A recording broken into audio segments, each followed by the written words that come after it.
Every day we turn on the TV and there's more bad news. Another environmental catastrophe somewhere, or more starving refugees, or innocent victims in war zones. And most of us are busy trying to make ends meet in our own lives, and we see these images and feel helpless to do anything about it. And I think the deep shame we feel about that is paralyzing. It's certainly one of the reasons that we turn away. The object of this documentary is to look at the flaws in our systems that allow these things to happen, and the mechanisms that actually work against us, and to show you a very simple but powerful way that we can actually change the world we live in. The material for this film is taken from facts available to the public and from interviews with some of today's leading thinkers. However, we do live in a world full of conspiracy theories, and all I ask is that you keep an open mind, but question everything.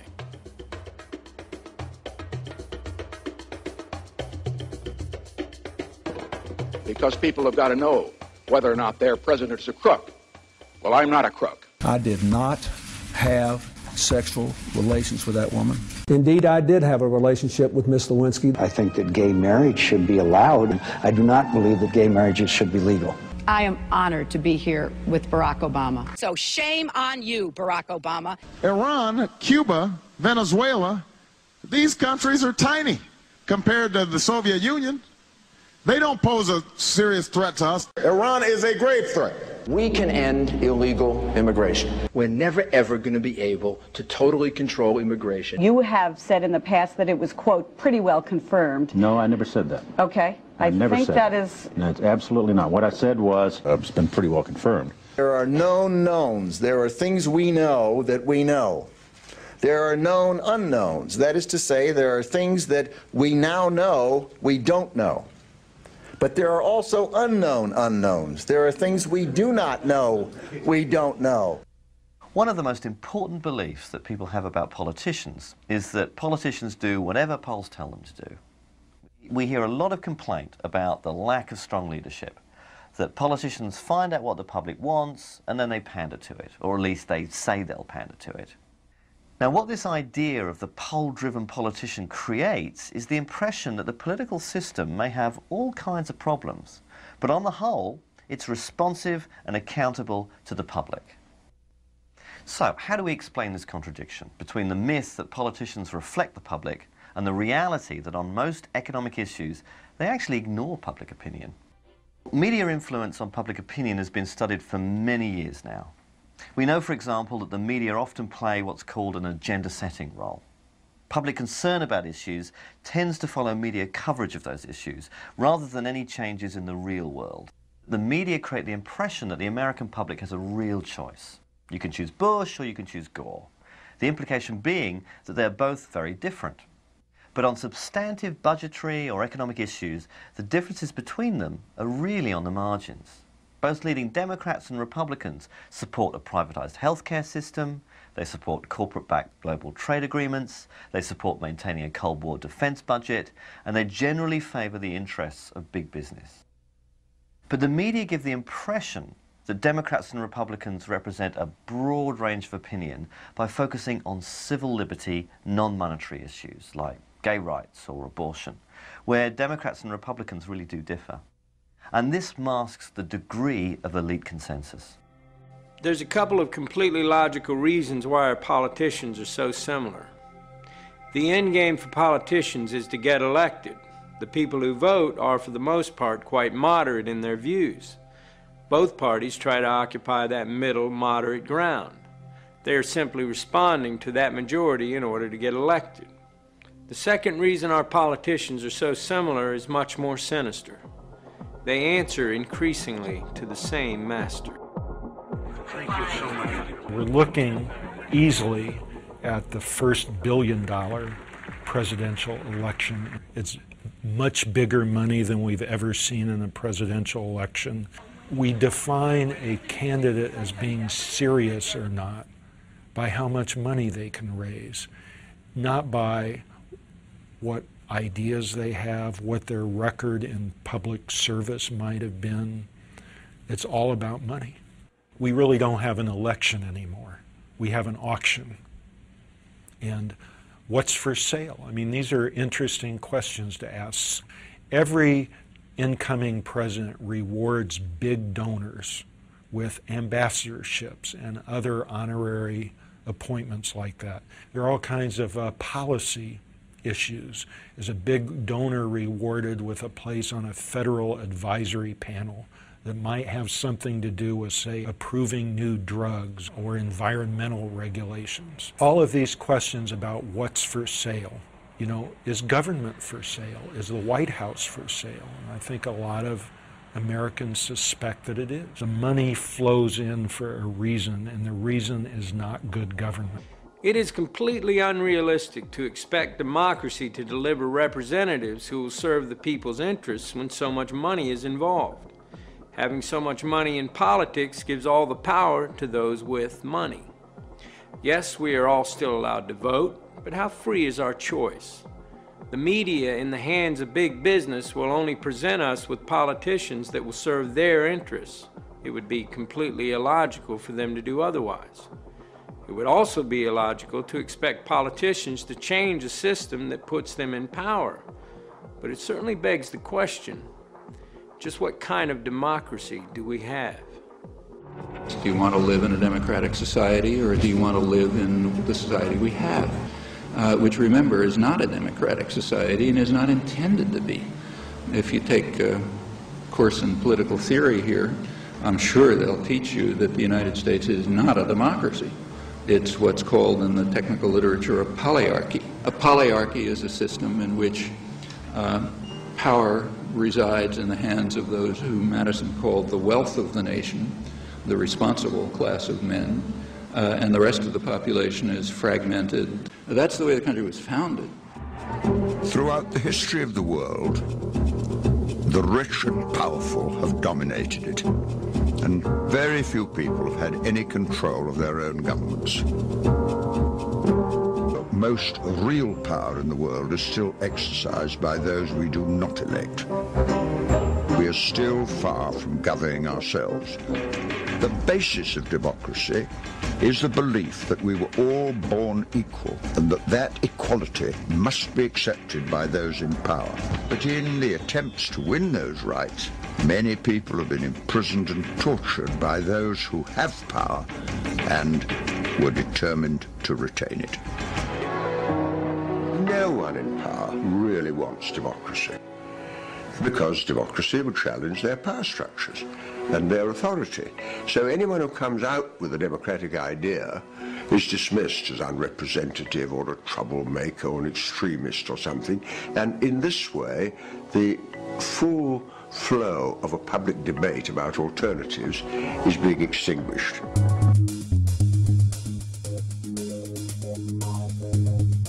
Big business is about making money. That's what big business does well. Governments, however, have to balance the needs of the whole society, including big business, based on ethics and social and moral responsibility. But if our corporations have become more powerful than our governments, then we have to understand the effect that is going to have on our systems. Corporations are artificial creations. You might say they're monsters trying to devour as much profit as possible at anyone's expense. The 14th Amendment was passed at the end of the Civil War to give equal rights to black people. And what happens is the corporations come into court, and corporation lawyers are very clever, and they say, oh, you can't deprive a person of life, liberty, or property. We are a person. A corporation is a person. These are a special kind of persons which are designed by law to be concerned only for their stockholders and not, say, what are sometimes called their stakeholders, like the community or the workforce or whatever. I believe the mistake that a lot of people make when they think about corporations is they think, you know, corporations are like us. They have feelings, they have politics, they have belief systems. They really only have one thing, the bottom line. All publicly traded corporations have been structured through a series of legal decisions to have a very disturbing characteristic. They are required by law to place the financial interests of their owners above everything else, even the public good. That's not a law of nature. That's a very specific decision, in fact, the judicial decision. So they're concerned only for the short-term profit of their stockholders, who are very highly concentrated. So the pressure's on the corporation to deliver results now and to externalize any cost that this unwary or uncaring public will allow it to externalize. Towards the end of 1989, a great box of documents arrived at my office without any indication where they came from. And I opened them and found in it a complete set of Monsanto files, particularly a set of files dealing with toxicological testing of cows who've been given RBGH. BST, trade name Posilac, is being used in more than a quarter of the dairy herds in the United States, according to Monsanto. The milk has been drunk by a large portion of the American population since the Food and Drug Administration declared it safe for both cows and humans 4 years ago. And at that time, Monsanto was saying, there's no evidence whatsoever of any adverse effects. We don't use antibiotics. And this clearly showed that they had lied through their teeth. The files described areas of chronic inflammation in the heart, lung, kidney, spleen, also reproductive effects, also a whole series of other problems. There's a cost to the cows. The cows get sicker when they're injected with RBGH. They're injected with antibiotics. We know that people are consuming antibiotics through their food, and we know that that's contributing to antibiotic-resistant bacteria and diseases. And we know we're at a crisis when somebody can go into a hospital and get a staph infection and it can't be cured and they die. That's a crisis.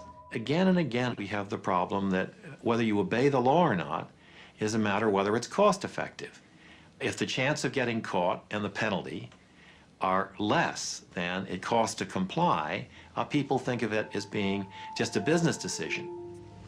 Every living system of Earth is in decline. Every life support system of Earth is in decline. And these together constitute the biosphere. The biosphere that supports and nurtures all of life, and not just our life, but perhaps 30 million other species. The typical company of the 20th century, extractive, wasteful, abusive, linear in all of its processes, taking from the earth, making, wasting. We're leaving a terrible legacy. Corporations have gone global. Regardless of whether the corporation can be trusted or cannot be trusted, governments today do not have over the corporations the power that they had and the leverage that they had 50 or 60 years ago. And that's a major change. So governments have become powerless compared to where they were before. Capitalism today commands the towering heights and has displaced politics and politicians as the new high priests. Corporations, by law, must increase their bottom line. In order to expand, they have to sell more products. Sell more products, they must consume more resources. Even going back 50 years, we could see the effect that this was having on our environment. Today, the effects of pollution and industrialization have multiplied tenfold, and the damage is terrifying. And yet these same corporations still want to drill for oil in the Arctic. And that's not just morally blind, that's morally bankrupt. Also, corporate expansion into other countries to get those resources is the cause of so much war and conflict, as you will see in this film. We need our corporations to bring us the technologies, many of which already exist, that can help us address the issues we face. And yet, the system encourages a thirst for short-term profit.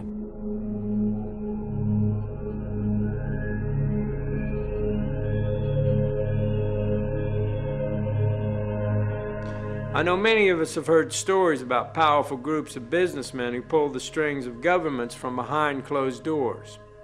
And so many rumors have sprung up around organizations like the Bilderbergs and the Council on Foreign Relations that it's really difficult to know what to believe.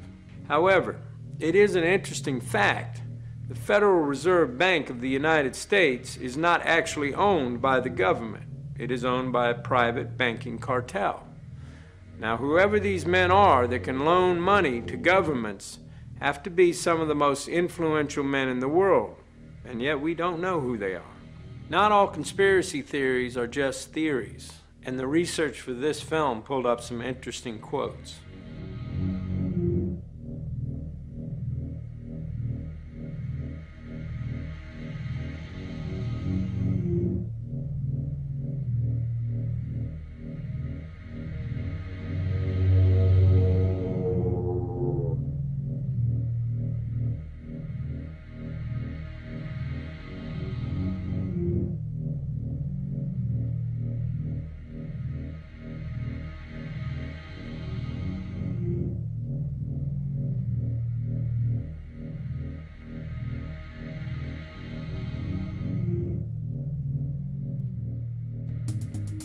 Gold is valuable because it is relatively rare. Like gold, the value of money is determined by how much money is in circulation. One would think the power to regulate the money supply that controls our economy and affects our lives in every way would be in the hands of the government of the people. But surprisingly, it is not. The power to control the money supply is in the hands of the Federal Reserve Bank. It is important to note the Federal Reserve is not a government organisation. It is a private banking cartel. The Federal Reserve System is a banking cartel. It's no different than a banana cartel or an oil cartel or the sugar cartel. It just happens to be a banking cartel. Congress, in essence, has ceded total control of the value of our money to a secretive central bank. It's a group of very large and powerful private banking interests. Congress knows nothing of the conversations, the plans, and the action taken in concert with other central banks. The government has given it a monopoly, a virtual monopoly, to create the nation's money supply. But all these actions directed by the Federal Reserve alter the purchasing power of our money.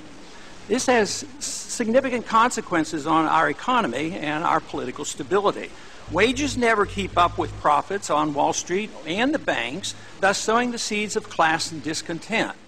It is bewildering to think that we allow an unelected and unregulated group of private bankers to wield such incredible influence over our society. The truth is that most of us will live from paycheck to paycheck in a continued state of struggle, unable to question a system of finance that keeps us on a constant treadmill. And while most of us struggle to stay ahead, billions of dollars in profits flow into the hands of private bankers at our expense. For this is how the system works. Whenever the government needs money, it requests it from the Federal Reserve. But the Fed doesn't just give the money to the government, it loans the money at interest. Every dollar the government loans from the Federal Reserve Bank has to be paid back with interest. This keeps the government, and as such the people, in a continual state of debt. All of our income taxes are paid back to the Federal Reserve to pay off the debt the government incurs when it borrows money from the Federal Reserve Bank. This is all a matter of public record and easily verifiable should you care to look. The founding fathers of America were well aware of the perils of central banks and sought to prevent them. Several central banks were set up but then removed, but the ruthless and powerful bankers, the Rockefellers, the Morgans, the Warburgs, the Rothschilds, were determined to set up a central banking system in America at any cost. In the early 1920s, J.P. Morgan, one of the most influential bankers of his day, caused massive panic in the markets by spreading rumours that many private banks were about to go bankrupt. This caused widespread panic.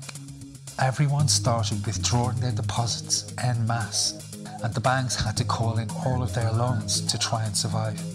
The hysteria destroyed the markets, and the banking elites, having caused the panic, used it to influence politicians and the public that a central bank would bring stability to the system. At a secret meeting in 1910 at the estate of J.P. Morgan on Jekyll Island, the bankers wrote the Federal Reserve Act. They then gave their considerable financial and political support to Woodrow Wilson on the condition he would support the bill if elected. In 1913, Woodrow Wilson signed the bill into law. He later wrote in regret.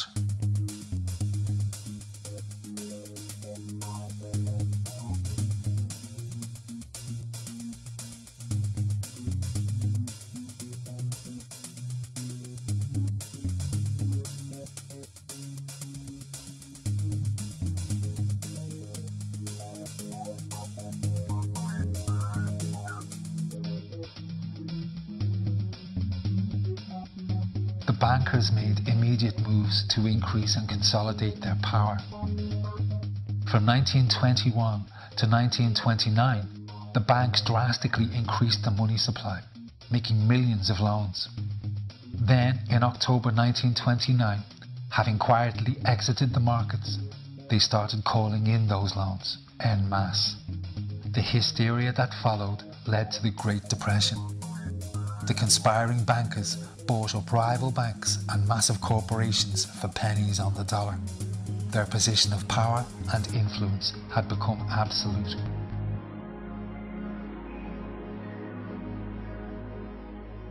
We get almost all of our information from the media. If we base our opinions on bad or biased information, then everything we believe is suspect.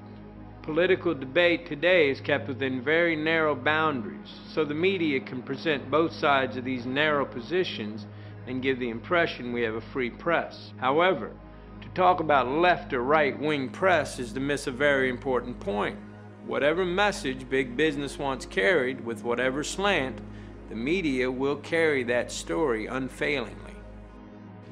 Well, the title is actually borrowed from a book by Walter Lippmann, written back around 1921, in which he described what he called the manufacture of consent as a revolution in the practice of democracy. What it amounts to is a technique of control. And he said this was useful and necessary because the common interests, the general concerns of all people, elude the public. The public just isn't up to dealing with them, and they have to be the domain of what he called a specialized class.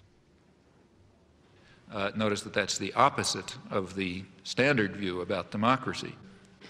There's a version of this expressed by the highly respected moralist and theologian Reinhold Niebuhr, who was very influential on contemporary policymakers.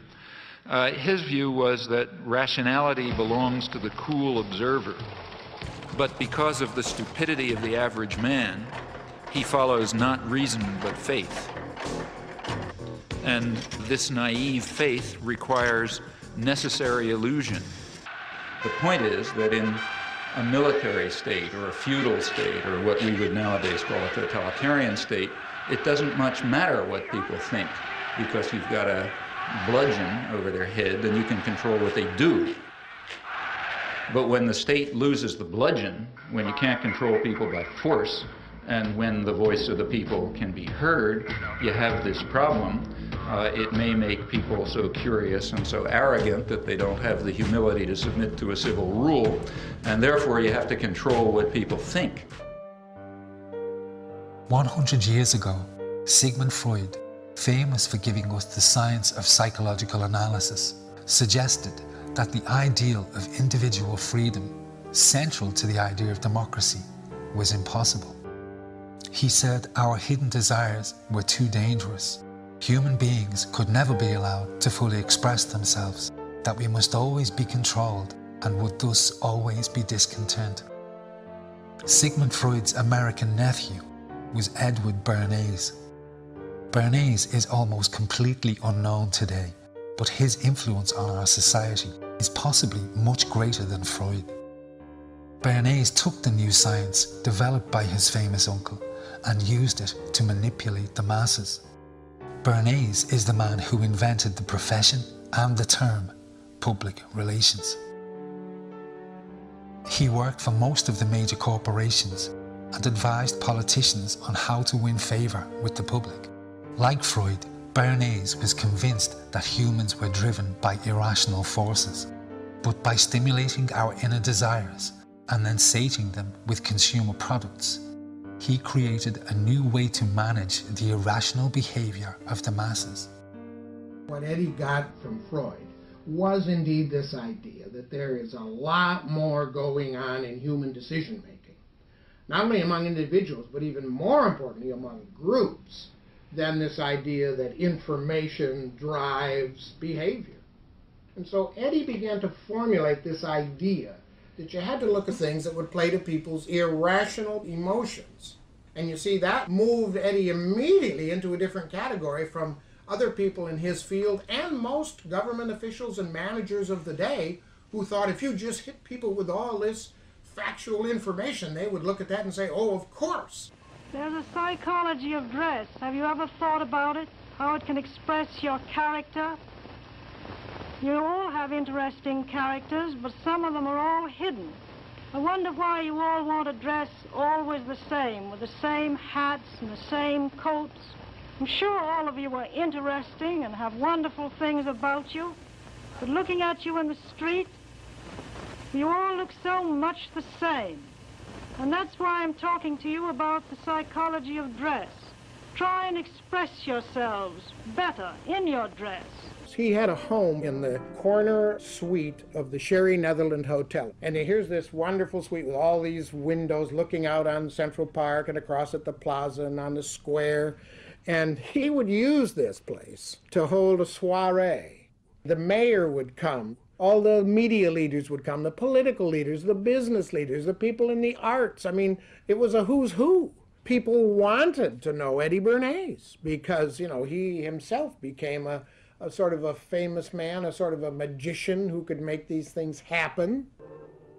Eddie Bernays saw the way to sell product was not to sell it to your intellect, that you ought to buy an automobile, but that you will feel better about it if you have this automobile. I think he originated that idea, that they weren't just purchasing something, but they were engaging themselves emotionally or personally in the product or service.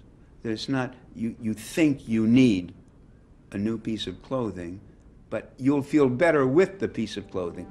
That was his contribution in a very real sense. We see it all over the place today, but I think he originated the idea of the emotional connect to a product or service. Democracy, to my father, was a wonderful concept, but I don't think he felt that all those publics out there had reliable judgment, and that they very easily might vote for the wrong man or want the wrong thing, so that they had to be guided from above. You appeal to their desires and their unrecognized longings, that sort of thing. That you can tap into their deepest desires or their deepest fears and use that to your own purposes. Many influential thinkers came to believe that the public were incapable of making rational decisions, and that as such, democracy could never work. Walter Lippmann, one of the most influential political writers at that time, argued that if people were in reality motivated by irrational forces, then what was needed was control by the elites to manage what he called the bewildered herd. And this could be accomplished by using psychological techniques to control the unconscious desires of the masses. So here you have Walter Lippmann, probably the most influential political thinker in the United States, who is essentially saying that the basic mechanism of the mass mind is unreason, is irrationality, is animality. He believes that the mob in the street, which is how he sees ordinary people, are people who are driven not by their minds but by their spinal cords. The notion of kind of animal drives, unconscious instinctual drives lurking beneath the surface of civilization. And so they started looking towards psychological science as a way of understanding the mechanisms by which the popular mind works, specifically with the goal of figuring out how to understand how to apply those mechanisms to strategies for social control. Democracy, at its heart, was about changing the relations of power that had governed the world for so long. And Bernays' concept of democracy was one of maintaining the relations of power, even if it meant that one needed to sort of stimulate the psychological lives of the public. So democracy is reduced from something which assumes an active citizenry to the idea of the public as passive consumers. Driven primarily by instinctual or unconscious desires, and that if you can in fact trigger those needs and desires, you can get what you want from them. The corporations understood that to change our consumer culture from needs-based to desire-based purchasing, people must be trained to want new things even before the old had been consumed.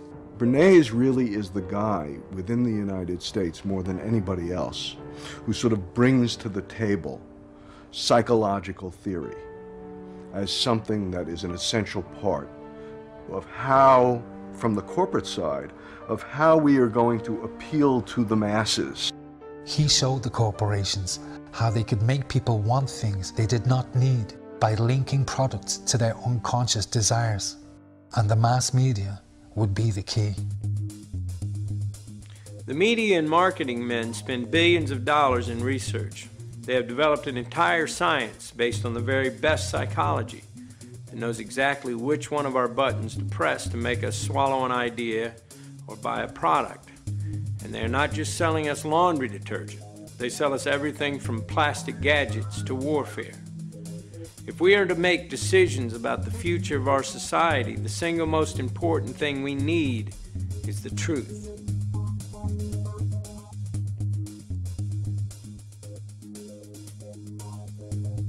So I would like us to imagine a nightmare scenario.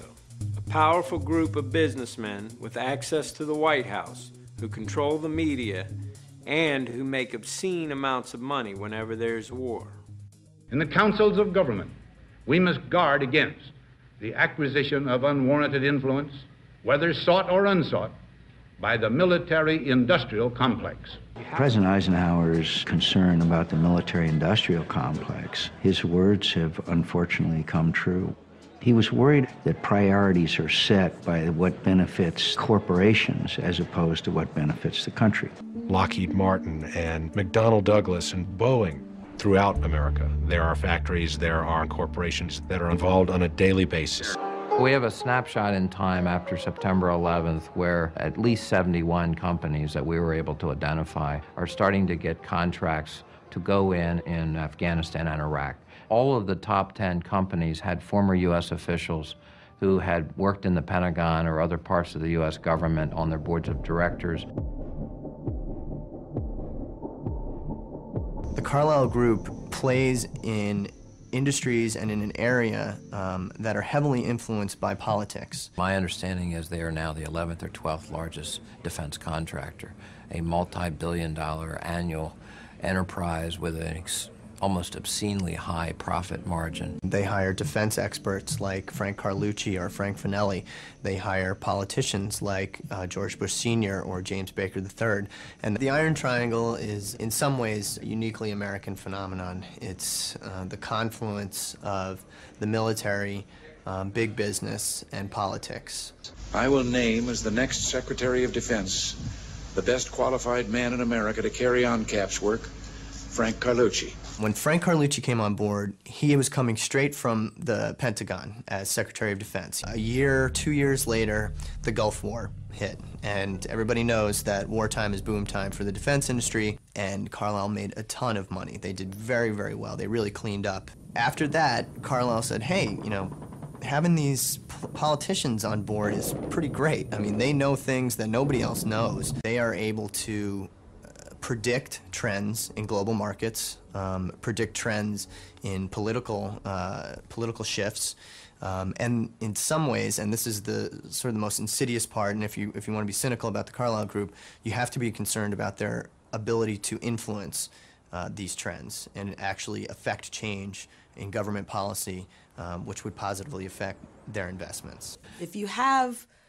an organization that is able to operate behind the scenes without real accountability, and that same organization has the ability to ruin political careers for people who are a little bit too inquisitive or a little bit too honest, or to shape public thinking, then we have the means for a kind of control globally that is probably unprecedented. So we have this problem here. This is a mysterious, immensely powerful company with virtually no scrutiny.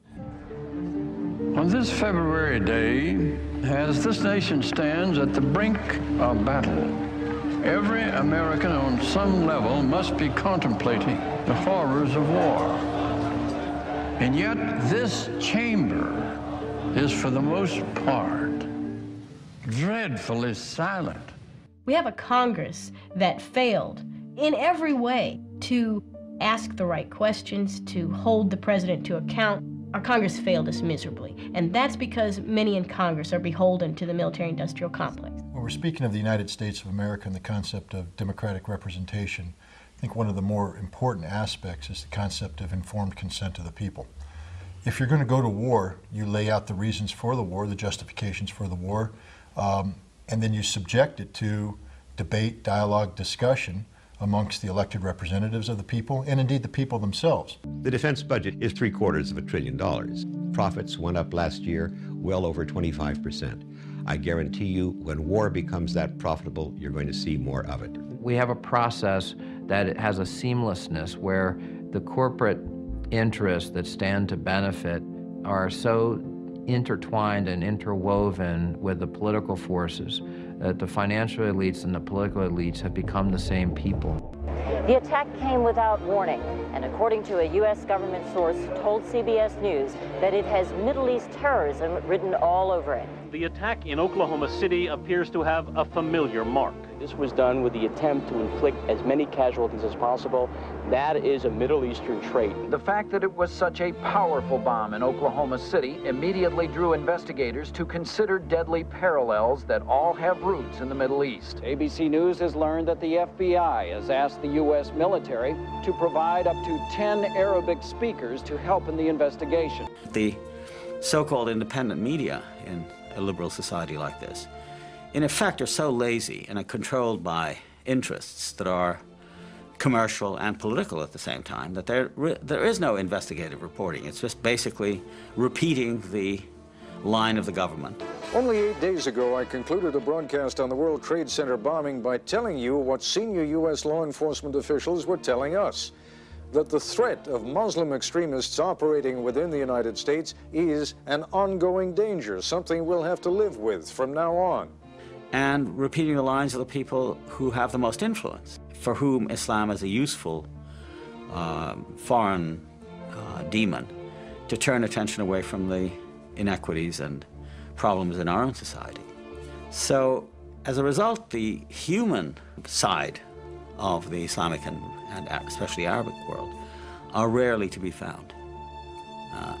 And the net result is this vacancy on the one hand, and these easy, almost automatic images of terror and violence. The situation in the popular media is basically that Muslims are really two things. One, they're villains of one sort, villains and fanatics. And B, many films end up with huge numbers of bodies, Muslim bodies, strewn all over the place, the result of Arnold Schwarzenegger or Demi Moore, Chuck Norris. Lots of films about guerrillas going in to kill Muslim terrorists. So the idea of Islam is something that to be stamped out. It's easy to attract attention, and certainly the media's attention, for some of the political reasons that are obvious. I mean, to discredit the Arabs, to make them seem like a threat to the West, to keep the idea around at the end of the Cold War that, you know, there are foreign devils. Otherwise, what are we doing with this gigantic military? The war with Iraq gives us a snapshot in time where we can see the effects of all these powerful influences coming together. They have weapons of mass destruction. That is what this war was about. And Saddam Hussein possesses biological and chemical weapons. The fact that there are weapons there. You've heard the president say repeatedly that he has chemical and biological weapons. With the drumbeat for an attack on Iraq increasing, the Bush administration may finally have the ammunition they've been looking for. September 11th. September 11th. September 11th. September 11th. September 11th. Dangerous world. A grave new threat. There is no doubt that he is amassing them to use against our friends, against our allies. A Hollywood set designer was brought in to create a $200,000 backdrop for official war briefings.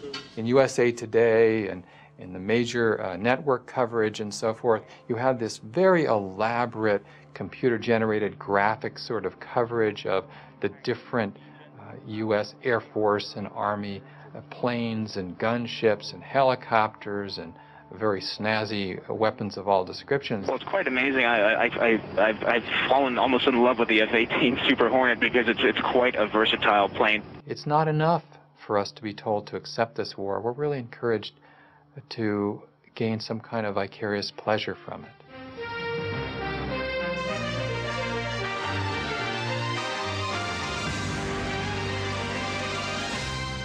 The Pentagon, for many years now, since Vietnam, has worked extremely hard at shaping news and how the media reports that news. We train people to say certain things in a certain way. Well, a militia group linked to terror being backed by Iran and setting up camp on America's doorstep? The propaganda campaign waged by the media was so successful that by 2003, opinion polls showed the vast majority of Americans believed Saddam Hussein was linked to 9/11. This claim was false. The majority believed he possessed stockpiles of weapons of mass destruction. This claim, too, was false. These claims allowed the corporate interests and the administration to frame the attack on Iraq as a justifiable act of self-defense. Lieutenant Colonel Karen Kwiatkowski worked at the Pentagon. She saw firsthand how the intelligence was distorted to win support for the attack. The information in there drawn from fact, you could find bits and pieces of fact throughout, but framed, articulated, crafted to convince someone of what? Well, of things that weren't true. Things that weren't true. 9/11, Al-Qaeda related to Saddam Hussein, possibly some involvement there. The very things that a year later, President Bush himself denies and feigns his surprise. I don't know why everybody thinks that. We've had no evidence that Saddam Hussein was involved with the September the 11th. Well, I worked in a place where they concentrated on preparing this storyline and selling it. But what they're trying to do is have an Iraq that is a friend to us, not an Iraq that is liberated. This is total bogus. We never intended to liberate the Iraqi people. We intended to liberate Iraq from Saddam and have a footprint, a military footprint there. And we've done that now. We have Kuwait, we have Fifth Fleet in Bahrain, we have a nice base in Qatar, but it's a little too far south. And what do we have? We have 4 bases in Iraq. Beautiful bases. We can hit Syria, we can hit Iran, we can keep tabs on Afghanistan. There's all kinds of things we can do from those bases. The larger picture is being driven by the fact that we're about to hit peak oil worldwide, that there's this sort of emerging global competition between us and China. There's the ongoing economic rivalries between us and Europe. And so Southwest Asia becomes geopolitically a linchpin. The idea that any of the motives that brought us in would have sufficed to get us in if there was no oil in Iraq does not persuade me. The pretext, that is the excuse for going in Afghanistan was about terrorism and Osama bin Laden. In Iraq, it's about weapons of mass destruction and Saddam Hussein. But in the end, neither one of those wars was really about those people or those regimes. It was about securing and solidifying American control over these incredibly important regions of the world. In this case, I was saying we've been lied into this as blatantly as we were lied into Vietnam. And I was saying that a year ago, that is in the fall of 2002, at a time when we did not know that how much they were hyping the evidence or exaggerating the evidence for WMDs, for weapons of mass destruction. To say that in that world that Saddam Hussein, after 10 years of sanctions and the Gulf War, was any threat at all was basically absurd. What you're saying is democracy doesn't matter in America, that this nation, the principles and values upon which we're built, simply is irrelevant, that the president is a dictator who can do anything he or she wants to do, regardless of the will of the people. No, informed consent of the people is a mandatory, not optional, but mandatory requirement on how we are governed and how those whom we elect to higher office operate in our name. They not only want to repeal, revoke virtually all of the progressive reforms of the New Deal and ever since, and really bring us back into essentially unregulated, non-unionized country that existed before the New Deal. I think they want openly to see the president, given the power that he was delegated, as virtually an open and undated blank check by Congress that simply yields to the president. They clearly are trying to repeal that aspect of our Constitution, which gives Congress that authority, which the founders wrote in order, as a result of debate, in order to limit our going to war, to make it harder to go to war, to put that in the hands of hundreds of people instead of one man. They saw the alternative as the attribute of monarchy they most wanted to avoid. I don't think they take seriously any merits or advantages to a country of a Bill of Rights, unless it's the right to bear arms. But free speech, free assembly, I don't think they respect that at all. Freedom does not simply mean rallying oneself behind the flag here. This is a great flag. But freedom means allowing the kind of dissent and vigorous debate and tolerance of onerous points of view that people regard as obnoxious and hateful, because we understand that once you say, I don't want to hear that point of view, you can't say that, you begin to stifle all kinds of points of view. You begin to create a mindset. Freedom is a very delicate thing. It's a very delicate thing between limiting people's intellectual growth or not. And that's why we have to be vigorous and extremely proud. If this flag means the Constitution of the United States, we as Americans should be very, very proud of that. And we should do everything that we can to fight those people who, for political reasons, are trying to limit basic freedoms in America. It's this kind of ideology that has grown up in the wake of the Cold War, propounded quite openly by what we are calling neoconservatives in America, that identifies the United States as a colossus athwart the world, a new Rome, beyond good and evil. We no longer need friends. We don't need international law. Like the old Roman phrase, it doesn't matter whether they love us or not, so long as they fear us. I've been a born New Yorker all my life. I've lived here all my life. So for me, it was a powerful personal event. What I remember, what I think it taught, of course, my first reaction was fear, anger, rage, vengeance. I think all of us, if we're human, had that reaction. The question for all of us is what we remember and what we do with the memories. What is the lesson? What does it tell? What does it teach? For the president, it teaches the lesson of the axis of evil. States like these and their terrorist allies constitute an axis of evil. It teaches the lesson that America has enemies, secret, dangerous enemies who have to be taken out. Our enemy is a radical network of terrorists and every government that supports them. It teaches the lesson that we can never be weak. We have to flex our muscles at every turn. We will fight with the full force and might of the United States military. That's one kind of lesson. It creates a politics of fear. The politics of fear that this administration has deployed in trying to respond to terrorism has itself in some ways been much more dangerous than terrorism itself. And this administration has been, I think, responsible for inciting the very terror that it was the terrorists' purpose to incite in America. Calling it Code Orange Plus. The Fed's decision to raise the terror alert to high. America on high alert from biggest cities to smallest towns. Red, yellow, orange. We're afraid. Be afraid. What level of fear? The government can program that without any justification. You know, we have an intelligence report. The terrorists are about to attack. Who? We don't know. Where? We don't know. What? We don't know. But you tell us, so now we're afraid. A Connecticut man wrapping his family's 19th century farmhouse with plastic, sealing it in duct tape. States who sponsor terrorism. We're too great a nation to allow the evildoers to affect our soul. The decision was made within the administration to take this event, to take the struggle against al-Qaeda, and make it into a full-fledged struggle against good and evil. Either you are with us, or you are with the terrorists.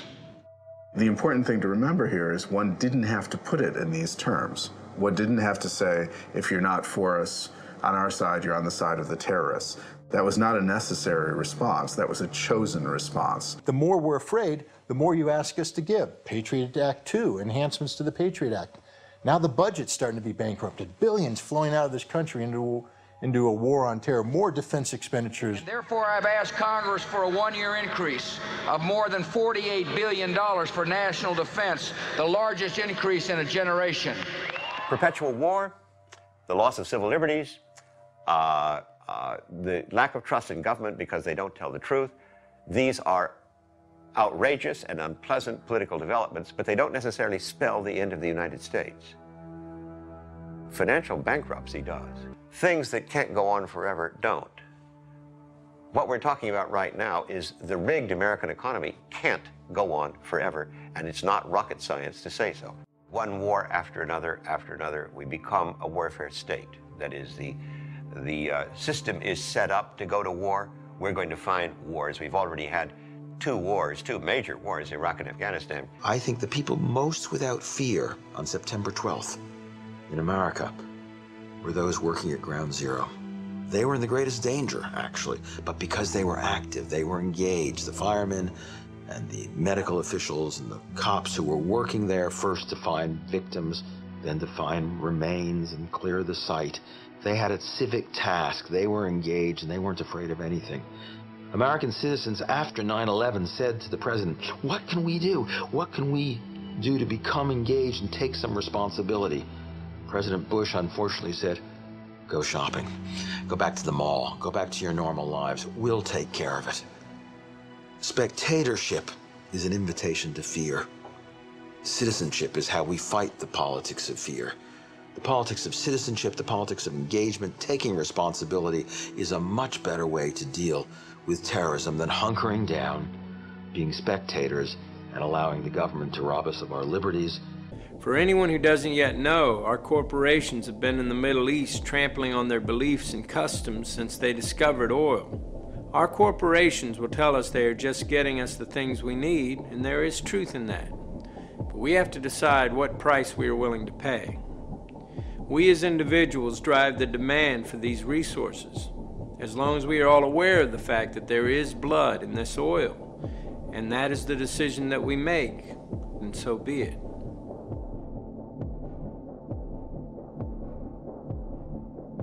It's completely understandable that people bury their heads in the sand, and if we don't look too closely, life doesn't seem too bad in many areas of the world. But that is going to change, and there are some logical outcomes to the way this system works that will affect every one of us.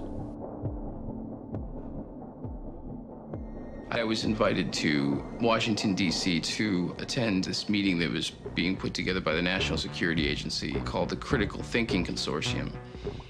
I remember standing there in this room and looking over on one side of the room, and we had CIA, NSA, DIA, FBI, Customs, Secret Service, and then on the other side of the room we had Coca-Cola, Mobil Oil, GTE, and Kodak. And I remember thinking, I am like in the epicenter of the intelligence industry right now. I mean, the line is not just blurring, it's just not there anymore. And to me, it spoke volumes as to how industry and government were consulting with each other and working with each other. An initial news report in the Army Times newspaper last month noted, in addition to urgent emergency response, the force, quote, may be called upon to help with civil unrest and crowd control. Did this surprise you? It did. It surprised me also that Northcom itself was involved in intelligence sharing with local police officers in St. Paul. I mean, what in the world is Northcom doing looking at what some of the protesters are involved in? And you had infiltration up there too. But what we have going on in this country is we have infiltration and spying that goes on not only at the, well, all the way from the campus police practically, Amy, up to the Pentagon and the National Security Agency. We're becoming a police state here. Right now, as we talk, the 4th and 6th Amendments to the Constitution, to the Bill of Rights, are dead letters. Both of these bills were written into the Constitution by the Founding Fathers in order to protect the people of America from the government of America. Right now, the right to freedom of speech, the right to free assembly, and the right to a fair trial are no longer protected by law. The result of the Patriot Act, the Military Tribunal Act, and many other bills written in the name of Homeland Security is that almost any action, speech, or protest against the government can be construed legally as terrorism. Your home can be searched secretly without a warrant. You can be arrested with no charges revealed to you. You can be detained indefinitely and tortured without any protection under the law. In 2005, Congress passed the Real ID Act. Soon, we will be required to carry ID cards by law. There are plans to equip these cards with RFID tracking chips that will be able to track your every move. These tracking chips are already in all new passports. Many believe this will eventually lead to the implanted chip, which is already being used in many places in our society. We have a Florida family who are really pioneers in a brave new world. They have volunteered to be the first ever to have microchip identification devices implanted into their body. After 9/11, I was really concerned with the security of my family. I wouldn't mind having something planted permanently in my arm that would identify me. It is not difficult to see a future where we are all locked in to a monitored control grid, where every move and all transactions will be tracked, monitored and recorded. And if anyone gets out of line, they can just turn off their chip. Could the sense of fear and isolation prevalent in our society allow us to accept totalitarian measures of this nature? And if we become scared enough, might we not even demand them? Has our sense of fear and division detached us from reality? It is not too difficult to imagine that many of our fears are manufactured for us. History shows us that many in power have used fear to manipulate societies. And there are those who would benefit from a totalitarian world government. This is Aaron Russo, a former politician. Next to him is Nicholas Rockefeller, of the Rockefeller banking family. After a long friendship, Aaron Russo eventually ended their relationship, appalled at what he had learned of the Rockefellers. So he said to me one night, he said that there's going to be an event there, and out of that event, you're going to see we're going to go into Afghanistan, so we run pipelines from the Caspian Sea, we're going to go into Iraq to take the oil and establish a base in the Middle East, and we're going to go into Venezuela and try and get rid of Chavez. And the first two they've accomplished, Chavez they didn't accomplish, and he said you're going to see guys going into caves looking for people that they're never going to find. You know, he was laughing about the fact that you have this war on terror. There's no real enemy. He's talking about how by having this war on terror, you can never win it because it's an eternal war, and so you can always keep taking people's liberties away. And I said, how are you going to convince people that this war is real? He says, but the media can convince everybody it's real. I mean, you know, it's just that you keep talking about things, you keep saying it over and over and over again, and eventually people believe it. You know, you created the Federal Reserve in 1913 through lies. You create 9/11, which is another lie. Through 9/11, then you're fighting a war on terror, and now all of a sudden you go into Iraq, which is another lie, and now they're going to do Iran.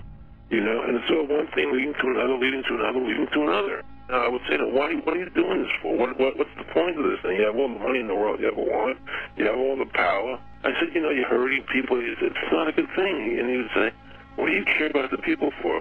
Take care of yourself and you take care of your family. And then I said to him, what are the ultimate goals here? He said, the ultimate goal is to get everybody in this world chipped with the RFID chip, and have all money be on those chips and everything on those chips. And if anybody wants to protest what we do or violate what we want, we just turn off that chip.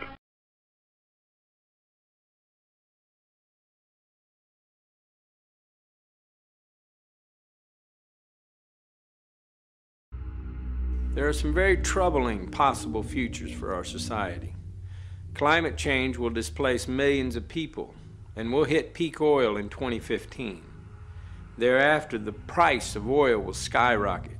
So we'll see supply decrease, and we'll see prices of basic foods and every basic commodity spiral upwards. Our current world population is just under 7 billion, and that figure will double approximately every 35 years. So take a look at where you live. Try to imagine double the amount of people, twice the demand for resources, double the amount of pollution. Massive changes are coming whether we like it or not. I'm not a politician. I'm not looking for your vote, so I can give it to you straight. This system cannot continue. So who will make the decisions about who gets food to eat, or who goes hungry, or who gets water to drink, and who goes without? Because the idea of allowing mindless corporations or wealthy elites to make decisions about population control is terrifying. The great heroes of our times, people like Gandhi and Martin Luther King, incredible though they were, could not create change on their own. Only the will of the people can do that, and together we can accomplish anything.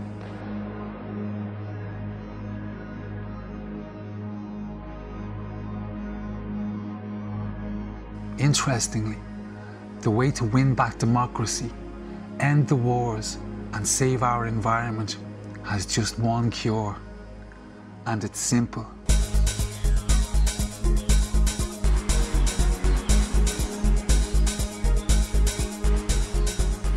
We live in a capitalist system.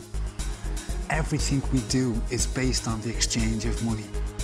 The media and the advertising men have turned us into obedient little consumers trying to buy ourselves to happiness in a throwaway society. This creates such a demand on our resources that our corporations invade other countries to get more, causing untold war and conflict. Then, using the wealth and power that we give them, corporations undermine democracy and justice. However, the unlikely and ironic outcome of consumerism is that it makes you, the consumer, all-powerful. The way we use money has more influence in our society than anything else, and the way we choose to spend our money can change everything. No company will continue a practice or a product that you, the consumer, will not buy. It's vitally important that you understand this, because this gives you ultimate power to change the world you live in. Companies are extremely sensitive about you buying their products, because if you don't buy their stuff, they go out of business. That's not something any company is willing to consider. And by choosing to spend your money wisely, you can promote those companies that do business in a socially responsible way. Without saying a word, you will have sent a clear message that they simply cannot ignore. It will be heard, heeded, and acted upon, guaranteed. This is real power. For example, if a company pollutes the environment or uses bad business practices, if you don't buy their stuff, they will change. If you don't want food with chemicals or GMOs in it, then don't buy it. Basic foods and cleaning products make up 70% of our weekly purchases. This drives the agriculture and chemical industries that have a massive effect on our environment. If we can start making the right choices about these simple everyday purchases, we can save our environment. We've got into the habit of buying junk fast foods that have no actual food in them. We buy gallons of poisonous household cleaners when one degradable soft soap will do. We are poisoning our homes and wasting our hard-earned money for no good reason. Why? Because the advertising industry tells us to. They just want you to buy stuff. The car is the single biggest drain on the Earth's resources. Just about every mineral, every chemical, and every metal known to man goes into the manufacture of our cars. The gasoline engine is inefficient and poisons our environment. The car, as it is today, cannot be sustained. It is up to us to drive the demand for clean, efficient vehicles. Do not underestimate the power of that dollar bill in your pocket. The way you spend that dollar already affects economies and lives around the world. Spent wisely, it can fix every problem known to man. The minute we start taking responsibility and spending our money wisely, every politician, every corporation, and leader around the world is going to know that we have woken up. And that is the most important point in this film. All of the abuse in our system happens because we just roll over and take it. But when we get involved and start making the right decisions, everything changes. Our consumer choices are the easiest way for us to get involved in a very meaningful and powerful way. But the issue is our involvement. You and I taking responsibility, you and I demanding the truth, learning the facts, and making our decisions accordingly. there are serious decisions to be made about the future of our society. Because there are so many of us and population levels are rising all the time, we have to drastically reduce our demand for every consumer product. Breaking the habits of a lifetime won't be easy. Retooling industry and maintaining balance in our markets and economies is a massive undertaking.